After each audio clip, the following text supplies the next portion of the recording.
El Corán. Uno de los libros más influyentes de todos los tiempos. Un texto sagrado que rige la vida de más de 1.000 millones de personas. Es un reglamento sobre cómo hemos de comportarnos en nuestra vida. Y que aún contiene misterios que nunca han sido revelados. Puede ser interpretado de maneras muy diversas. Contiene fragmentos en los que Dios habla sobre la paz, la compasión, etc. Pero también encontramos otros en los que se habla de violencia y guerra. De los orígenes místicos del Corán en el desierto, oyó una voz que le decía: recita. A sus escalofriantes advertencias sobre la justicia y el castigo.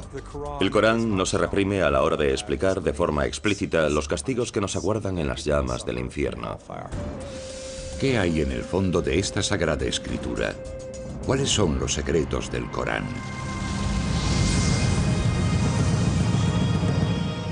Descifrando la historia, los secretos del Corán, capítulo 1.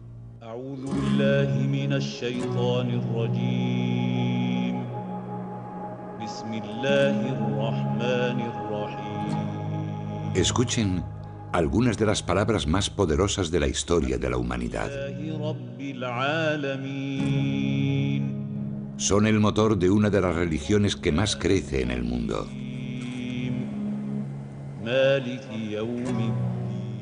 Miles de millones de voces las han repetido durante los últimos 1400 años. Son las palabras del libro sagrado del Islam, el Corán. Los musulmanes creen que el Corán fue revelado directamente por Dios al profeta del Islam. No se trata simplemente de que Dios inspirase al profeta o lo empujase a contar un acontecimiento importante. Es en realidad el mensaje que el propio Dios transmite al mundo. En árabe, Corán significa la recitación. La escritura está hecha para ser leída en voz alta. De esta manera, los musulmanes creen comunicarse directamente con Dios. Al conservar la palabra de Dios, el Corán se convierte en una parte de este. Y por tanto, el propio texto, las palabras, las páginas y el mismo libro son de por sí algo sagrado. Al hojear el texto sagrado, pueden apreciarse en un primer momento ciertas similitudes entre el Corán y las escrituras judías y cristianas. Todas hablan de un Dios único y omnipotente, y narran, en algunos casos, las mismas historias. Pero muchos consideran que el Corán es un libro envuelto en un halo de misterio. Sus versos, considerados durante mucho tiempo entre los más bellos jamás escritos en lengua árabe, forman un laberinto de lenguaje, siendo más propios de la poesía que de la prosa. Su distribución también dificulta su comprensión. Al contrario que la Biblia, el Corán no sigue un orden cronológico ni narrativo. Por el contrario, sus 114 capítulos, o suras, se organizan en función de su extensión, los más largos al principio y los más cortos al final. Encontramos un estilo que actualmente calificaríamos de flujo de conciencia. Hay cierto misterio, así que el lector curioso que se acerca al texto se queda algo extrañado. No cuenta la historia de Mahoma, ni siquiera cuenta la historia del mundo. Existen algunas referencias a la aparición del mundo, a la creación divina, pero no se encuentran al comienzo del Corán, sino a la mitad, en alguna parte. Los musulmanes no ven el Corán como una historia, sino como el mensaje de Dios a su creación, con el que trata de devolver a los creyentes al buen camino. Es un reglamento sobre cómo hemos de comportarnos en nuestra vida, sobre la definición de nuestra moral, sobre cómo afrontar la vida y las dificultades y conflictos que surgen en ella. Descifrar el significado del Corán no es una tarea sencilla. El Islam no cuenta con una institución religiosa como el Vaticano que oriente a los creyentes a la hora de interpretar un texto tan complejo. Cada persona hace su propia interpretación de las escrituras. Como musulmán, uno ha de creer lo que dice el Corán. Pero claro, la interpretación de lo que dice el Corán varía en función de cada persona. Pero entonces, ¿qué dice realmente el Corán? ¿Y qué significa?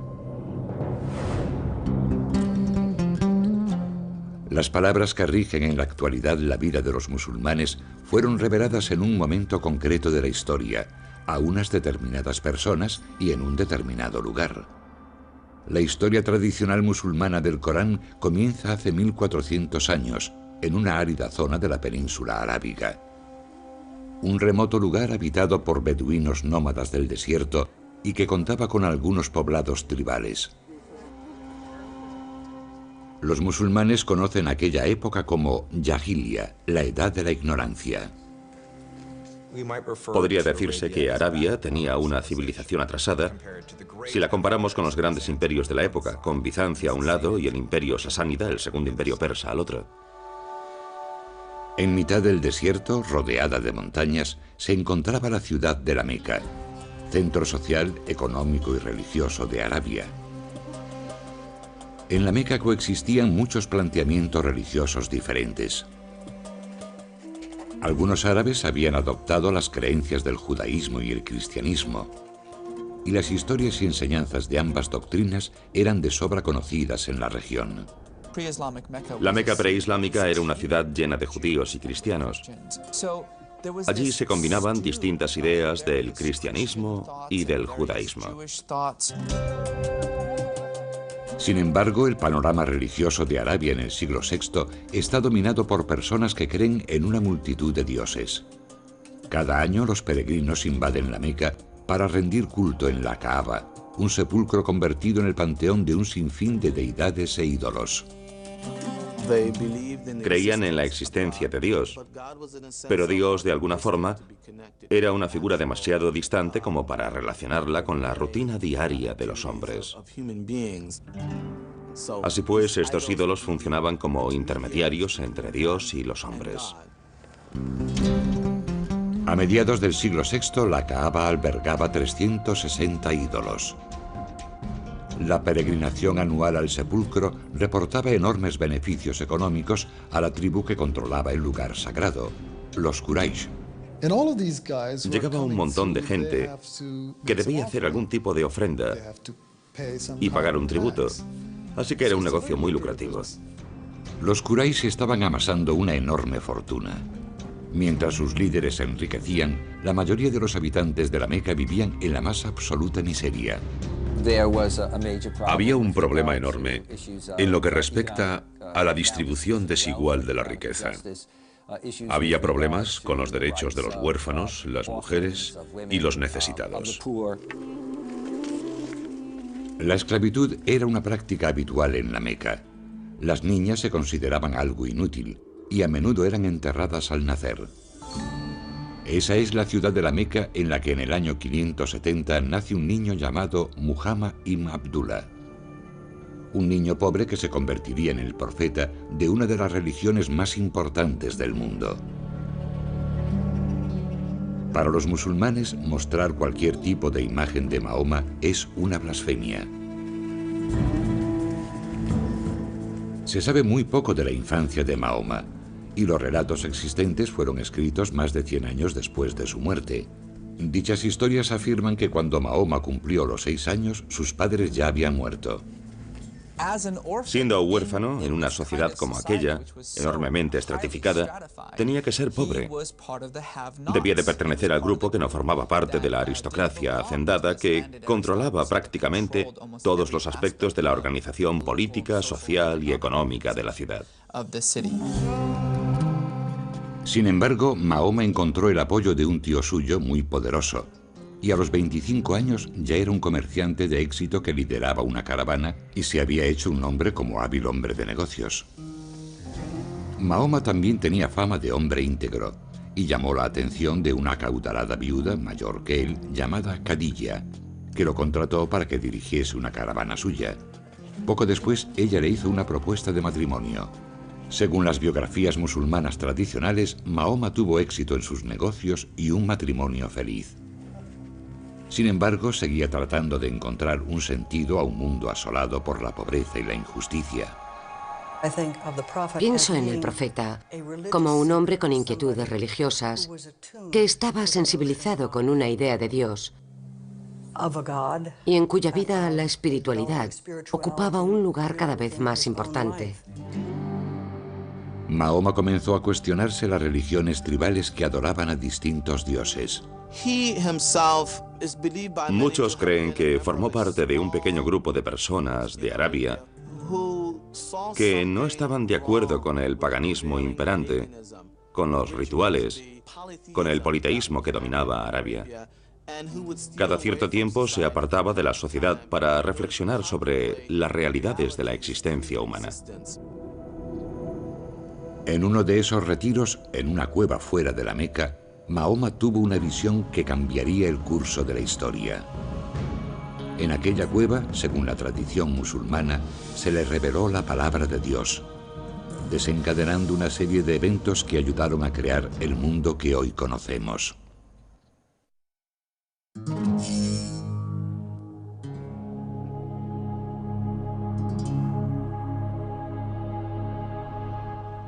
Cinco veces al día, los musulmanes de todo el mundo oran en una determinada dirección. Se colocan mirando a la ciudad sagrada de la Meca, situada en la actual Arabia Saudí. Pero a comienzos del siglo VII, la Meca, el lugar más sagrado del Islam, era un lugar de culto pagano y una ciudad llena de injusticias. Así fue hasta la aparición de uno de los textos más sagrados del mundo, el Corán. Según la tradición, un comerciante de 40 años llamado Muhammad ibn Abdullah solía retirarse a una cueva alejada de la Meca para reflexionar en solitario sobre un mundo que consideraba cada vez más opresivo. Se cree que en el año 610, durante uno de sus retiros de meditación en la cueva, una presencia abrumadora se apoderó repentinamente de Mahoma. Sintió una presión repentina en el pecho. La oscuridad lo rodeaba y sintió que una mano gigante le asía y lo apretaba, apenas dejándole respirar. Y en su mente oyó una voz que le decía: recita, recita. Se quedaría estupefacto, aturdido. Seguramente se preguntaría si realmente había oído algo. Y entonces lo oyó de nuevo y dijo: no tengo nada que recitar. Y aquella voz, que según la tradición pertenecía al arcángel Gabriel, reveló el primer verso del Corán. Sura 96, primera aleya.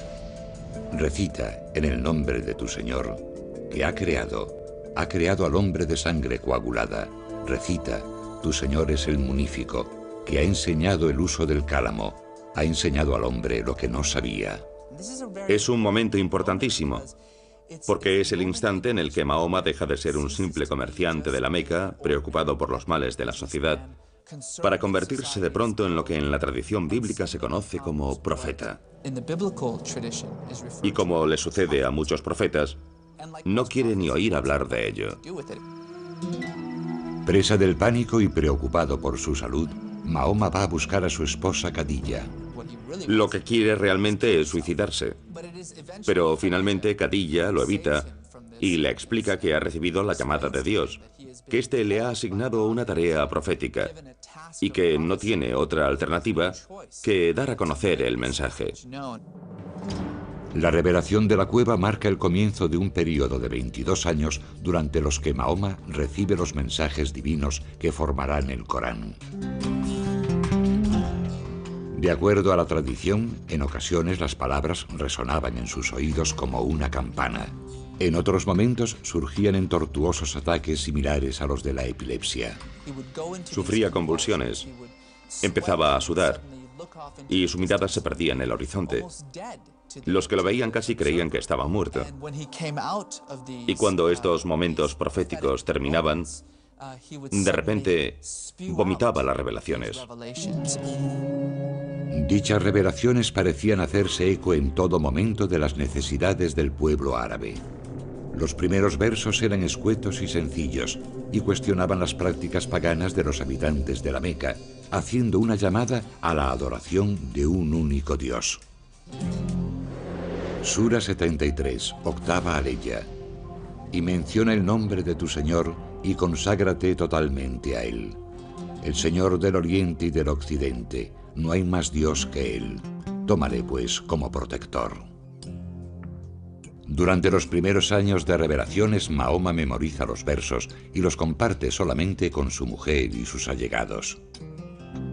Poco a poco empieza a creer que tiene una misión profética y que es su deber transmitir a los demás la palabra sagrada que guarda en su mente. Finalmente, en el año 612, el reticente profeta va al centro de la Meca y comienza a predicar. Era un aviso a los ciudadanos de la Meca, que a ojos del profeta habían perdido la conciencia, si es que la habían tenido alguna vez, de la existencia de un Dios supremo, de un único Dios que los había creado y les mostraba el camino. El Dios del que habla Mahoma es glorioso y compasivo, pero también colérico. El profeta dice a los habitantes de la Meca que sus actos en la tierra tendrán consecuencias cuando llegue el día del juicio.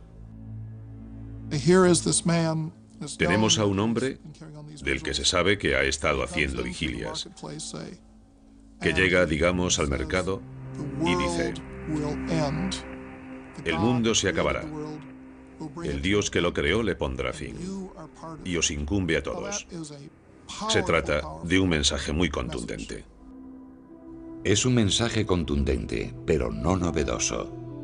Mahoma dejó muy claro que el Corán era la misma revelación que la hecha a judíos y cristianos siglos atrás.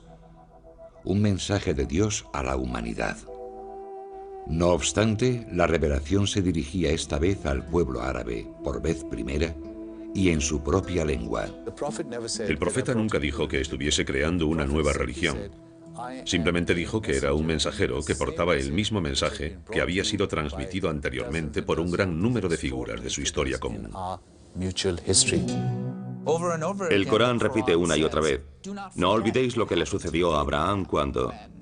Y entonces cuenta una historia sobre Abraham.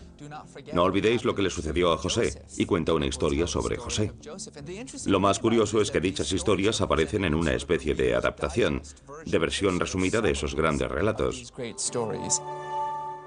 La gente a la que se revelaba el Corán ya conocía esas historias, puesto que vivía en una ciudad empapada de dichas tradiciones.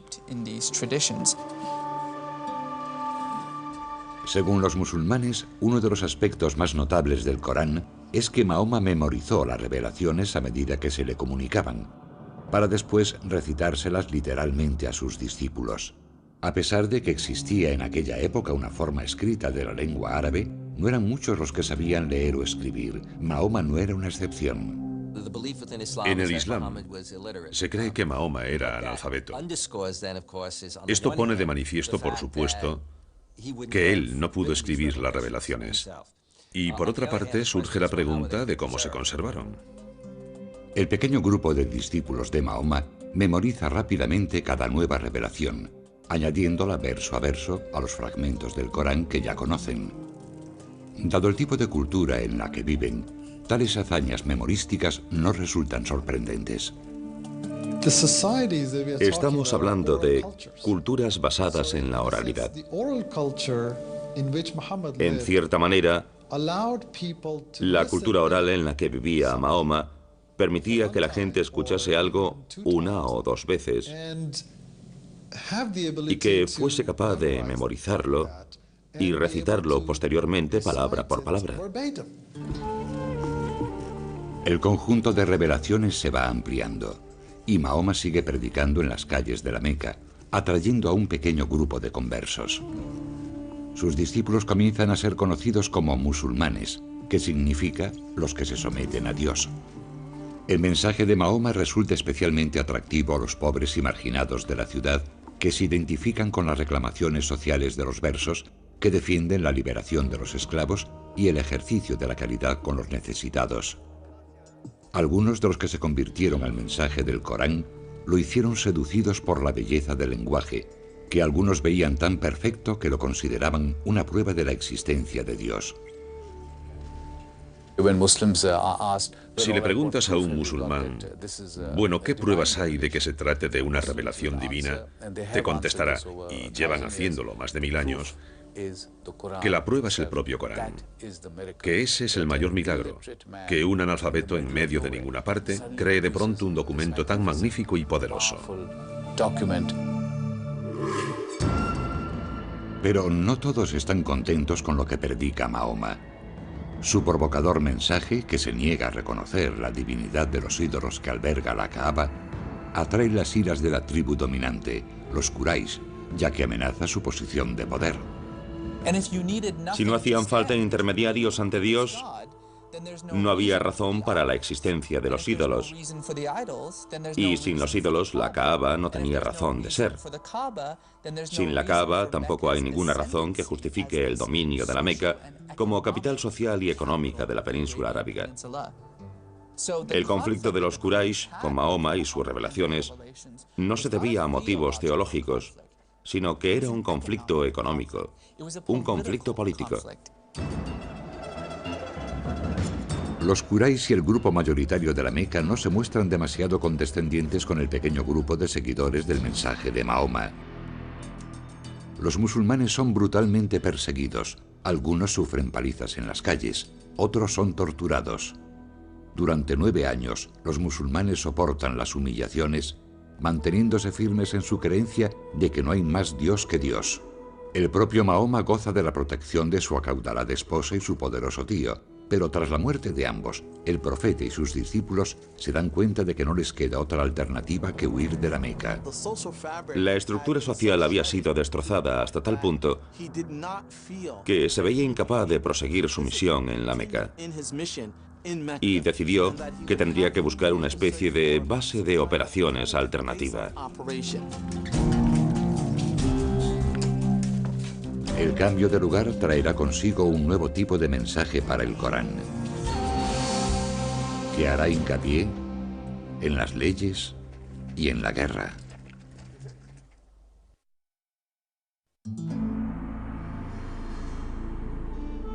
Durante 12 años, desde el 610, los musulmanes han creído en las revelaciones de Dios al profeta Mahoma y las han predicado en la ciudad de la Meca.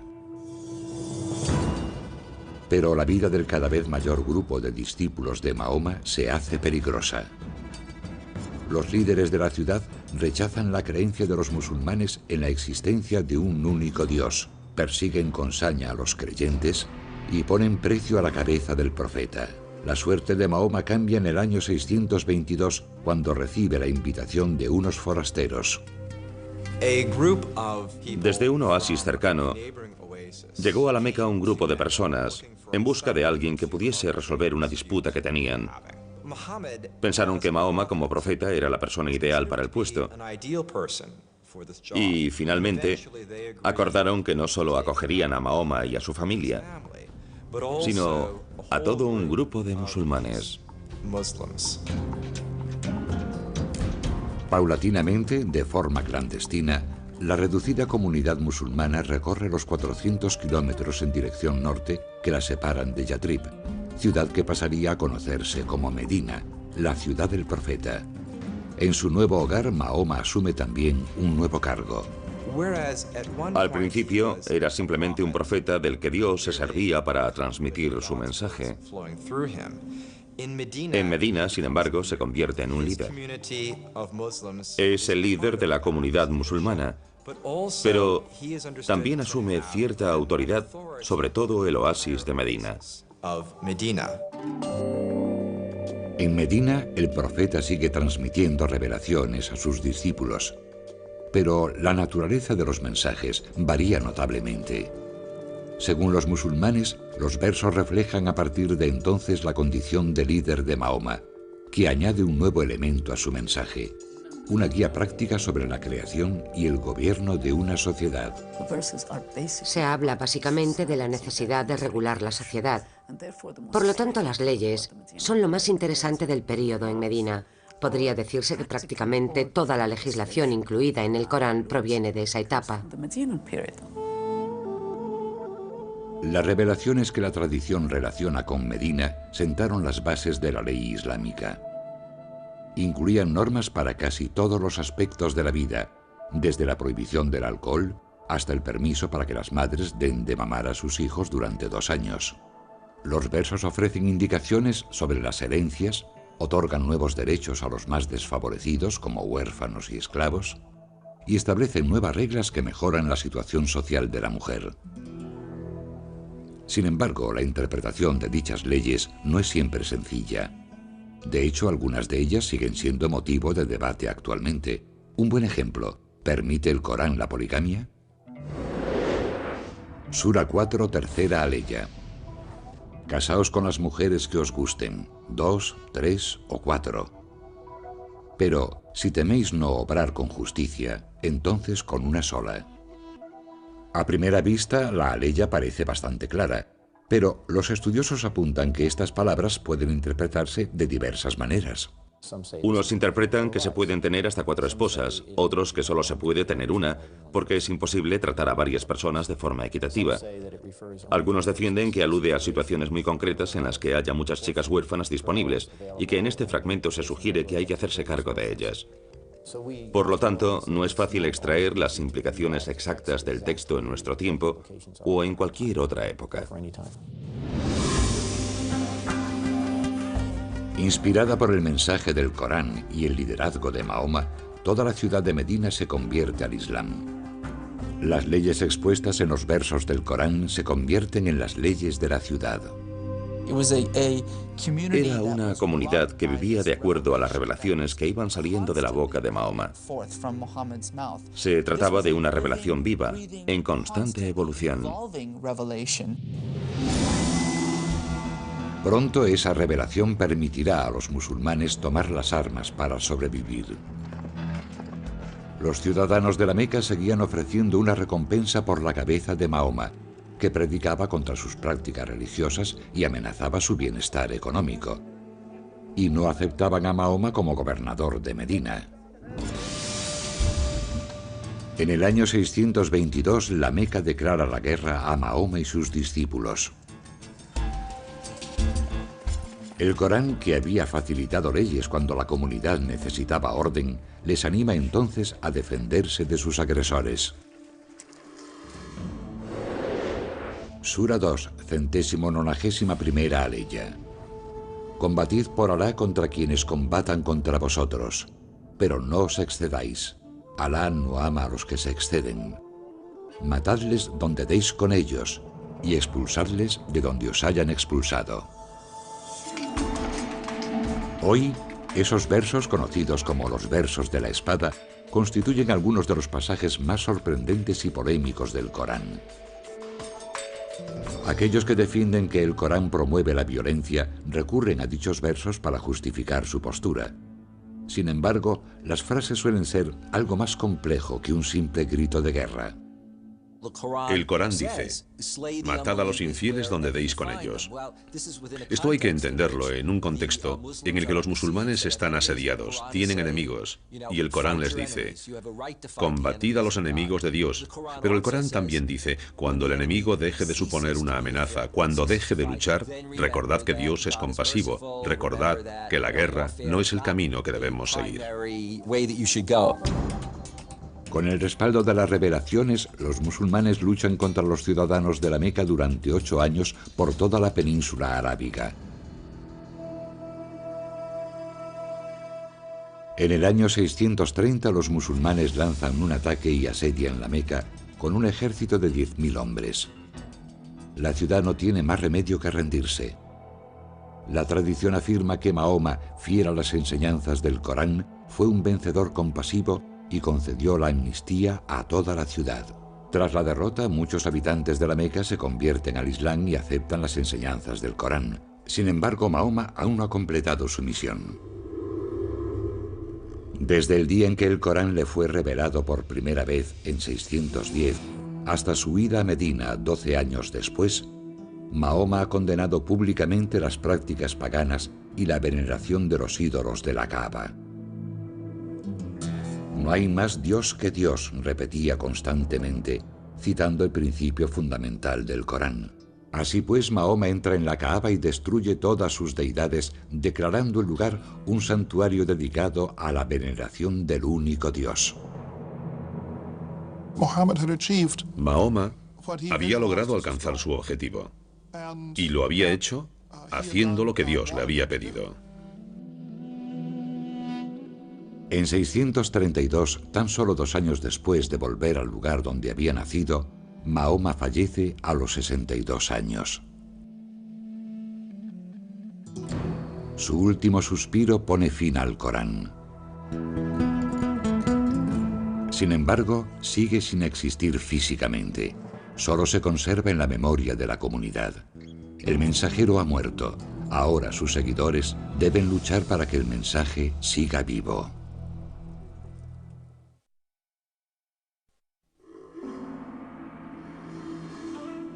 Según la tradición musulmana, los versos del Corán fueron revelados hace 14 siglos y a lo largo de 22 años al profeta Mahoma. Sus seguidores creían que era literalmente la palabra de Dios. El profeta predicó sobre todos los aspectos de la vida, desde la religión al derecho y la moral, y la recién creada comunidad musulmana trató de vivir de acuerdo a sus palabras. Pero tras su muerte en el año 632, los musulmanes tenían ante sí un difícil reto: preservar el Corán, que seguía siendo un texto oral. Durante la vida del profeta, el Corán nunca se plasmó sobre el papel. Ni siquiera era considerado un texto establecido. No debemos olvidar que el Corán se iba revelando progresivamente y siempre en función de las necesidades de la comunidad musulmana en cada momento. Y el Corán se completó simplemente cuando el profeta exhaló su último aliento. No obstante, aquellos que viven de acuerdo a las enseñanzas del Corán deciden que es necesario plasmar sus palabras sobre el papel y crear un texto tangible. Se dieron cuenta de que la primera generación que había memorizado el Corán estaba desapareciendo y, por lo tanto, estaban perdiendo la conexión directa con la revelación del profeta. Es más, el Islam comienza a extenderse fuera de la península arábiga y empiezan a aparecer pequeñas variaciones en la forma de recitar el Corán. Poco a poco se está alterando la palabra de Dios. Según la tradición, en 651, Uthman, el tercer califa o líder político musulmán, designa un comité con la misión de compilar el Corán. El comité debía recopilar y autentificar las distintas estrofas. Algunas se habían escrito durante la vida del profeta, pero estaban dispersas por toda la comunidad. Dicen que las fuentes de esta compilación provenían de textos escritos sobre trozos de huesos o de fragmentos de pergamino, pero también del corazón de los hombres, de su recuerdo de la recitación del Corán. Las estrofas debían cumplir unos criterios muy estrictos. 2 testigos presenciales debían confirmar que los versos habían sido registrados en presencia del profeta, y las estrofas se contrastaban con los recuerdos de los compañeros que habían memorizado por completo el Corán. El texto, una vez aprobado, se reúne en un solo volumen y es enviado a las ciudades de la región. Uthman ordena entonces la destrucción de las demás versiones escritas del texto. Los musulmanes creen que el texto de Uthman, completado tan solo 20 años después de la muerte del profeta, preserva a la perfección las revelaciones de Dios tal y como las predicó Mahoma, y que el Corán no ha sufrido alteraciones respecto a cómo fue revelado al profeta. Para los musulmanes es muy importante, porque significa que sus escrituras, que son la base de la Ummah, de la comunidad, son completamente auténticas. Esa autenticidad que defienden los musulmanes distingue al Corán de las escrituras cristianas y judías. Mahoma proclamó que el mensaje que Dios le había transmitido era el mismo que habían predicado Moisés y Jesús. Pero de acuerdo a la tradición musulmana, las revelaciones en las que se basan el judaísmo y el cristianismo fueron corrompidas, en parte, al ser escritas en el Viejo y el Nuevo Testamento. Los musulmanes creen que la revelación original a Moisés y a Jesús se fue distorsionando con el tiempo, por lo que hay en el Viejo y Nuevo Testamento serían tanto revelaciones como versiones alteradas de las mismas, y modificarían lo sucedido realmente debido a las circunstancias históricas, religiosas y políticas de la época. Sura 3, 78ª aleya. Algunos de ellos trabucan con sus lenguas la Escritura, para que creáis que está en la Escritura lo que no está en la Escritura, diciendo que viene de Alá, siendo así que no viene de Alá. Mienten contra Alá a sabiendas. El Corán afirma categóricamente, por un lado, que corrobora las escrituras anteriores, y por otra parte, dice que corrige ciertos aspectos o ideas que aparecen en las escrituras hebreas y cristianas. Los musulmanes creen que el Corán corrige los errores que contienen dichas escrituras, entre los que se encuentran algunas de las enseñanzas fundamentales de esas doctrinas, por ejemplo, la interpretación cristiana de la figura de Cristo. El Corán afirma que Jesús fue un profeta, que nació de una virgen y que realizó milagros como sanar a ciegos y leprosos. No obstante, el Corán niega que Jesús fuese el Hijo de Dios. En el contexto islámico, la idea de que Jesús sea el Hijo de Dios se interpreta como que es un ser divino.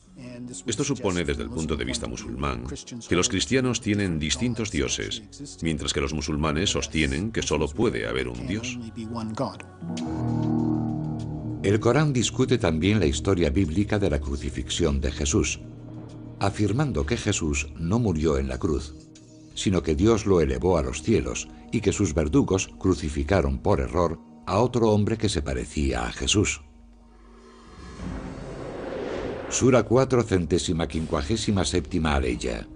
No le mataron ni le crucificaron, sino que les pareció así. Ciertamente no le mataron, sino que Alá lo elevó así. La idea cristiana de que Jesús murió por los pecados de la humanidad choca con el mensaje del Corán, que dice que cada alma es responsable de sus propios actos. La muerte y resurrección como acto redentor no encaja en el Islam. No entienden la idea de que alguien redima los pecados ajenos.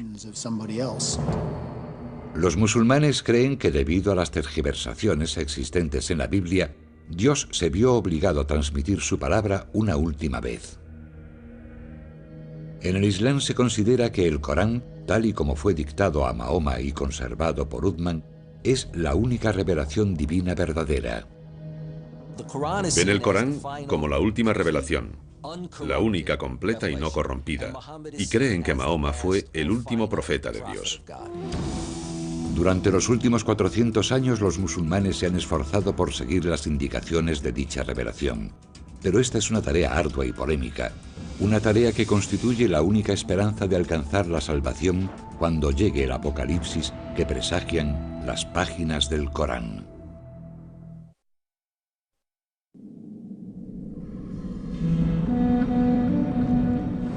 Sura 81, primera aleya. Cuando el sol sea oscurecido, cuando las estrellas pierdan su brillo, cuando las montañas sean puentes en marcha, cuando los mares sean hinchados, cuando las almas sean apareadas, cuando el cielo sea desollado, cuando el fuego de la gehenna sea avivado, entonces cada cual sabrá lo que presenta. Así será el momento, dice el Corán, en el que Dios decida poner fin al mundo. Aunque el Corán es un texto misterioso y de difícil interpretación, sí contiene al menos un mensaje indudablemente claro. Verso tras verso, el Corán advierte de que el apocalipsis es inevitable, advierte de la llegada de un día en el que se ajustarán las cuentas, las montañas se derrumbarán y los fetos de los animales caerán de las matrices de sus madres. El Corán es muy rotundo y explícito cuando habla del fin del mundo, de que se producirá un cataclismo, una erupción del orden natural. Al igual que ocurre en el apocalipsis bíblico, el Corán proclama una y otra vez que la humanidad deberá responder por sus actos en la tierra. El Corán no se reprime a la hora de explicar de forma explícita los castigos que nos aguardan en las llamas del infierno. Las descripciones del cielo y el infierno son algunos de los pasajes más imponentes del Corán. Como ocurre en muchas estrofas del texto, las descripciones de la otra vida reflejan el lugar donde el Corán fue revelado. La imaginería del cielo y el infierno parece dirigida específicamente a un público formado por moradores del desierto. El cielo se describe como un jardín exuberante y repleto de agua. Las descripciones del infierno, del mismo modo, hacen hincapié en el calor, el fuego, cosas como calderas de cobre fundido vertidas en las gargantas de personas sedientas en lugar de agua.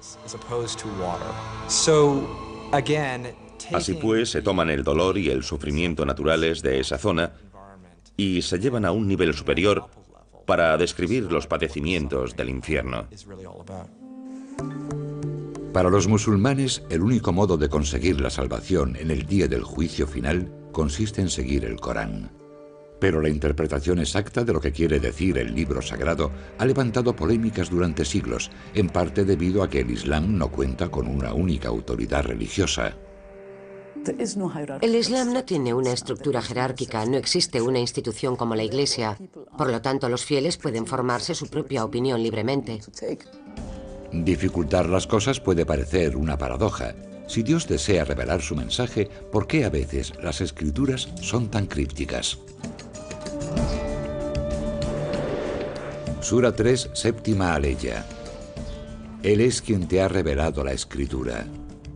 Algunas de sus aleyas son unívocas y otras son equívocas. Pero nadie, sino Alá, conoce la interpretación de ello. La mayoría de los musulmanes cree que el único intérprete verdadero del Corán fue el propio Mahoma. Como mensajero elegido de Dios, se dice que comprendía todas las revelaciones, tanto los versos concisos y directos como aquellos que no resultan tan claros.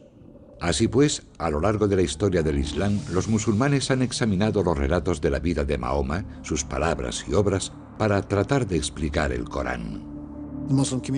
La comunidad musulmana sostiene que las palabras y actos de Mahoma eran la perfecta manifestación de la voluntad de Dios y que de hecho su propia vida es una revelación, al igual que el Corán. Sin embargo, el estudio de la vida de Mahoma no ha conseguido explicar por completo la palabra eterna de Dios. Distintas sectas y escuelas musulmanas se han enfrentado a lo largo de los siglos tratando de imponer sus diversas interpretaciones. Algunos han utilizado el texto para justificar la muerte de otros musulmanes, de los que consideraban que se habían apartado de la fe. Otros sostienen que el Corán fomenta una actitud combativa ante los fieles de otras religiones. Podría decirse que el Corán es un documento bastante flexible. Uno puede hallar argumentos a favor y en contra de una determinada idea. La verdad es que la gente también lo hace al citar a Lincoln, a Washington, a Jefferson. Uno encuentra lo que anda buscando, y el caso del Corán no es distinto. Hace 1400 años el Corán fue revelado a una pequeña comunidad del desierto. Hoy es la piedra angular de la vida de 1.300 millones de fieles a lo ancho del mundo. Desde la primera revelación en una cueva a las afueras de la Meca y a lo largo de toda la historia del Islam, los musulmanes han tratado de aplicar las enseñanzas del Corán. Cada persona realiza su propia interpretación de la voluntad de Dios a través del mensaje contenido en las Escrituras. El Corán debe entenderse en el contexto del que habló un gran estudioso del Islam, un océano. El océano es una enorme criatura llena de misterios. Los musulmanes han encontrado en ese océano, durante siglos, inspiración sobre el amor y el temor, el conocimiento y las leyes, la ira y la violencia, el misticismo y el ritual. Su fe en el Corán ha cambiado la historia. Como sucede con todas las religiones, los textos sagrados pueden desatar pasiones, sacando lo peor de aquellos que afirman vivir de acuerdo a su mensaje, o, por el contrario, acercar lo divino a los hombres.